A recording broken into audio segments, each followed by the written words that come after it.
Hello বন্ধুরা, কেমন আছো তোমরা সবাই? আশা করি অনেক অনেক ভালোই আছো। আর তোমাদের ভালোবাসায় আমি অনেক ভালো আছি, কারণ তোমরা আমাকে যে পরিমাণে ভালোবাসা দিয়েছ এবং সাপোর্ট দিয়েছ তা আমি কোনোদিন ভুলতে পারবো না। তাই তোমাদেরকে মজা দেওয়ার জন্য আবারও একটি নতুন গল্প নিয়ে হাজির হলাম। গল্পটি শোনার মতো আশা করি তোমাদের দাঁড়িয়ে যাবে। আমার মামির বয়স ছিল প্রায় ৩-৫ বছর, কিন্তু তাকে দেখে মনে হতো যেন তিনি ২-১ বছরের কোনো তরুণী। মামির আধুনিক পোশাকের ধরন দেখে আমি প্রায় অবাক হয়ে যেতাম। এক রাতে হঠাৎ ঘুম ভেঙে যায় এবং আমি শুনতে পাই মামুর ঘর থেকে আসা এক ধরনের আওয়াজ। আমি কিছুটা আতঙ্কিত হয়ে মামির ঘরের দিকে এগিয়ে যাই। দরজার ফাঁক দিয়ে উকি দিয়ে যা দেখলাম তা আমার জন্য ছিল সম্পূর্ণ অপ্রত্যাশিত। হঠাৎ আমি আমার মামিকে ঘরে এক অপরিচিত ব্যক্তির সাথে দেখলাম। ঘরে এর পরিবেশ কিছুটা অস্বাভাবিক লাগছিল এবং মাম আমাকে দেখে বেশ অবাক হয়ে গেলেন। তিনি আমাকে শান্তভাবে বললেন, এই ব্যাপারটি নিয়ে দয়া করে কারো সাথে কথা বলো না। মামির মুখের দিকে তাকিয়ে আমি তাকে কথা দিলাম যে আমি কারো কাছে এই ঘটনা প্রকাশ করব না। এরপর আমি সেই অপরিচিত মানুষটিকে ঘর থেকে বের করে দিয়ে মামার পাশে গিয়ে বসি। তারপর আমি মামিকে, বন্ধুরা, আজকের গল্পটি অনেক বেশি স্পেশাল, সবাই রেডি হয়ে যাও। দয়া করে গল্পগুলো ভালো লাগলে ভিডিওটি লাইক, শেয়ার এবং চ্যানেলটি সাবস্ক্রাইবই করো প্লিজ। আমার মামি ছিলেন অসাধারণ সুন্দর। তার মেয়ের থেকে তাকে কম বয়সী মনে হতো। আমি প্রায়ই মামার বাসার বাজার করে দিতাম, কারণ মামা কাজের জন্য প্রায়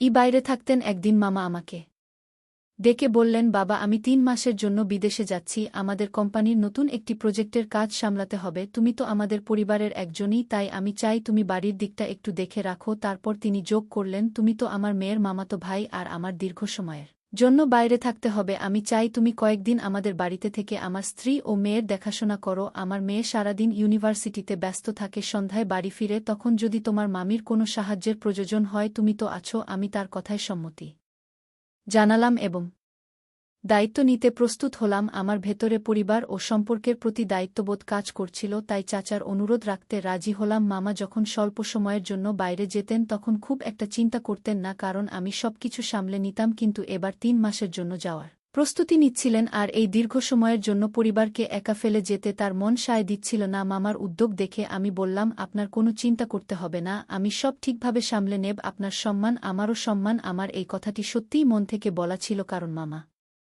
আমার জীবনে অনেক অবদান রেখেছেন। বিশেষত আমার বাবা মায়ের মৃত্যুর পর তিনি আমাকে সবসময় সমর্থন করেছেন। তবে কয়েকটি রাত মামার বাড়িতে কাটানোর পর আমি এমন কিছু করলাম যা কখনো ভাবিনি। মামার ভালোবাসা এবং ভরসার প্রতি আমি অন্যায় করলাম। আমি আমার জিনিসপত্র মামার বাড়িতে নিয়ে এলাম, যদিও মাম বলেছিলেন যে তিনি একাই সবকিছু সামলাতে পারবেন। তবে মামা তার কথা শুনলেন না এবং আমাকে বাড়িতে রেখে ৩ মাসের জন্য কাজে চলে গেলেন। মামা চলে যাওয়ার পর প্রথম রাতেই আমি ভাবলাম যে আমার মামা বোনের সাথে সময় কাটাবো, অনেক কথা বলবো, যাতে আমরা একে অপরকে আরও ভালোভাবে বুঝতে পারি। আমি চেয়েছিলাম তাকে আমার পরিস্থিতি সম্পর্কে জানানো, কিন্তু দেখি সে তার পড়াশোনা নিয়ে খুবই ব্যস্ত এবং আমাকে বিশেষ কোনো গুরুত্ব দেয়নি। আমার রাতে দেরি করে ঘুমানোর অভ্যাস ছিল, তাই বাড়ির ভেতরে একটু হাঁটাহাঁটি করতে শুরু করলাম। মামার বাড়ি বেশ বড় ছিল এবং সেখানে ২টি অংশ ছিল। এভাবে ঘুরতে ঘুরতে আমি উপরের অংশে চলে গেলাম, যা সাধারণত কেউ থাকত না। কিন্তু হঠাৎ দেখি উপরের অংশের একটি ঘরের লাইট জ্বলছে। আমি অবাক হয়ে সেই ঘরের দিকে এগিয়ে গেলাম। দরজার ফাঁক দিয়ে উকি দিয়ে দেখি ভেতরে মাম ছিলেন। তিনি একটি লাল রঙের নাইটি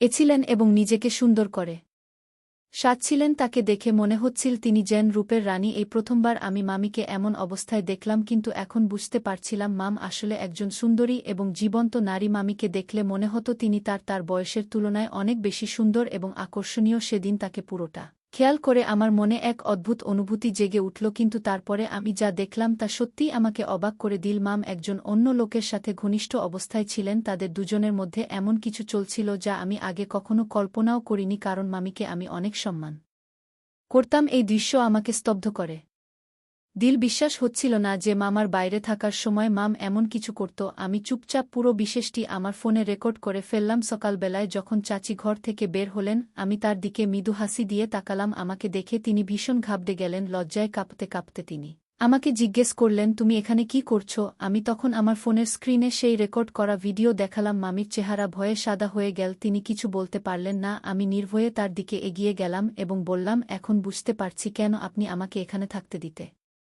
চাইছিলেন না। আপনি জানতেন আমি থাকলে আপনার এসব সহজ হতো না। আপনি যে ধরনের চরিত্রের অধিকারী তা দেখে আমি অবাক। আমার মামা আপনাকে এই বাড়িতে সম্মান ও মর্যাদার সাথে জায়গা দিয়েছিলেন, কিন্তু আপনি তাকে প্রতিদান হিসেবে কি দিলেন? মামার বিশ্বাসঘাতকতা করলেন। আমি বললাম। মাম কাঁদতে কাঁদতে উত্তর দিলেন, তুমি কিছুই জানো না তাই দয়া করে এমন কথা বলো না। তুমি জানো যে একজন নারীর জীবনে শুধু ধন সম্পত্তি নয়, আরও অনেক কিছুর প্রয়োজন হয়। একজন নারীকে সান্ত্বনা ও ভালোবাসার প্রয়োজন হয়, এবং যদি নিজের কাছ থেকে তা না পায় তবে সে অন্য কোনো উপায় খুঁজে নেবে সেই ভালোবাসা অর্জনের জন্য। কয়েক ঘন্টা আগে তুমি যা দেখেছ তা সত্য, তবে পুরো সত্য নয়। আমি তোমার মামি, ভালোমন্দ বোঝার ক্ষমতা আমার আছে, কিন্তু একজন মানুষ কতদিন তার আবেগকে দমিয়ে রাখতে পারে? অবশেষে নিজের অনুভূতির দিকে তাকাতে হয়। তবে সাবধান, যদি তুমি এই বিষয়ে কারো সামনে মুখ খোলো তবে ফল ভালো হবে না। আমি শান্তভাবে কিন্তু দৃঢ় কণ্ঠে উত্তর দিলাম, আপনিও আমার কথা শুনুন। আমি শুধু মামাকে নয়, আপনার মেয়েকেও সব বলে দেব। সবাইকেই জানা উচিত। রাতের অন্ধকারে আপনি কি করছেন? মামি আমার হাত ধরে তাড়াতাড়ি নিজের ঘরে নিয়ে গেলেন, আমাকে বিছানায় বসিয়ে নিজে আমার পাশে বসে বললেন, তুমি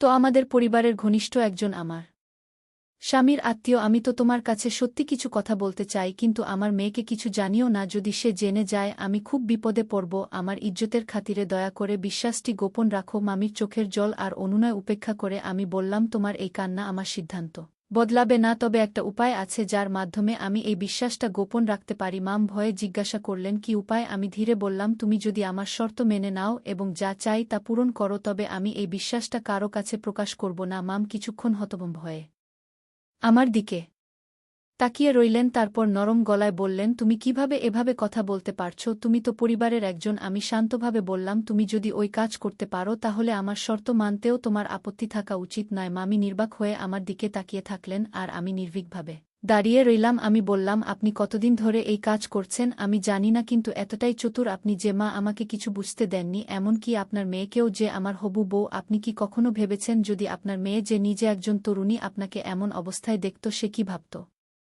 তার মনে কি প্রভাব পড়ত? মাম তখন তার জীবনের কষ্ট আর কঠিন সিদ্ধান্তগুলোর কথা শেয়ার করতে শুরু করলেন, কিভাবে পরিস্থিতির চাপে তিনি কিছু ভুল পথে চলে গিয়েছিলেন। কিন্তু আমার তখন এসব শোনার বা বোঝার কোনো ইচ্ছা ছিল না। আমার মন একদম অন্যদিকে ছিল, যেখানে নিজের ইচ্ছা পূরণের তাগিদ ছিল সবচেয়ে বড়। মাম তখনও তরুণ, এবং তার ব্যক্তিত্ব ও সৌন্দর্য আমাকে মুগ্ধ করেছিল। তার জীবনের ভুলগুলো যেন আবেগের কারণে ঘটে যাওয়া কিছু সিদ্ধান্তের ফল ছিল, আর আমি নিজেও সেই আকর্ষণে নিজেকে ধরে রাখতে পারিনি। সেই রাতে মামি নিরুপায় হয়ে আমার প্রস্তাব মেনে নিলেন। যা চেয়েছিলাম তা পেয়ে গেলাম। সেই রাতটি আমার জীবনে এক নতুন অভিজ্ঞতা নিয়ে এলো, এবং আমি প্রথমবার বুঝতে পারলাম যে জীবনের প্রলোভন মানুষকে কোথায় নিয়ে যেতে পারি। মাম ভেবেছিলেন যে একবার আমাকে সন্তুষ্ট করলেই তার সব সমস্যার সমাধান হবে, কিন্তু সেটি ছিল তার ভুল ধারণা। ধীরে ধীরে আমি তাকে আরও চাপে ফেলতে লাগলাম, নিজের ইচ্ছামত পরিস্থিতি নিয়ন্ত্রণ করতে শুরু করলাম। আমার মধ্যে তার প্রতি আকর্ষণ এতটাই বাড়তে থাকল যে আমি তার প্রতি এক ধরনের মোহে জড়িয়ে পড়লাম। তার অভিজ্ঞতা থেকে বোঝা যাচ্ছিল যে তিনি এই বিষয়ে বেশ অভ্যস্ত ছিলেন, কিন্তু সময় যত এগোচ্ছিল মামি ততই অধীর আগ্রহে